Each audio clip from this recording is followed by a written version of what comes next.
As the FDA seeks new sources of infant formula abroad, flies in emergency supplies, and even helps get the nation's largest manufacturing plant back up and running, parents are still struggling to get what they need to feed their babies.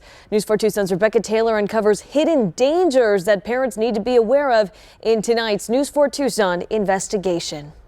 So far, doctors at Banner University Medical Center haven't admitted any babies suffering from complications due to the formula shortage. Still, some parents are turning to the internet or crossing the border to find it, which experts say could be dangerous to a baby's health. I feel like it's the same at every store right now where we're having trouble finding what we need. It's stressful. Thankfully, we found one she's taking.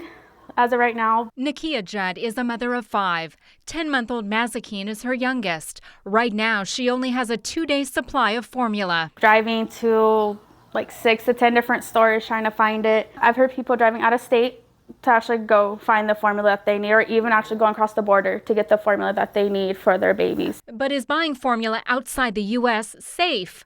The News 4 Tucson investigators reached out to the Arizona Department of Health Services. They tell us, quote, healthcare providers are in the best position to offer advice on appropriate alternatives and may have suggestions on alternatives that are available locally. We recommend that any alternative formula be FDA approved. The U.S. FDA goes to great lengths to make sure those regulated baby formulas have the exact nutrients that a growing baby needs.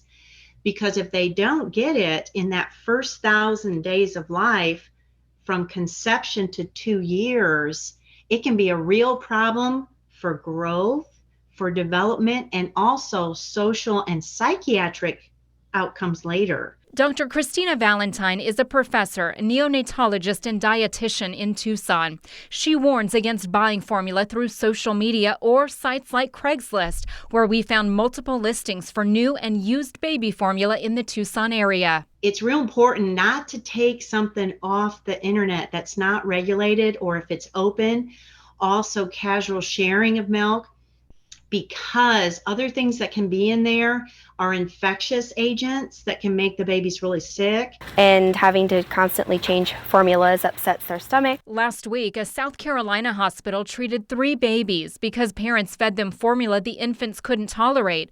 A 4th baby got sick because a parent tried mixing their own formula. Babies have a specific requirement for sodium, protein that their kidneys can handle.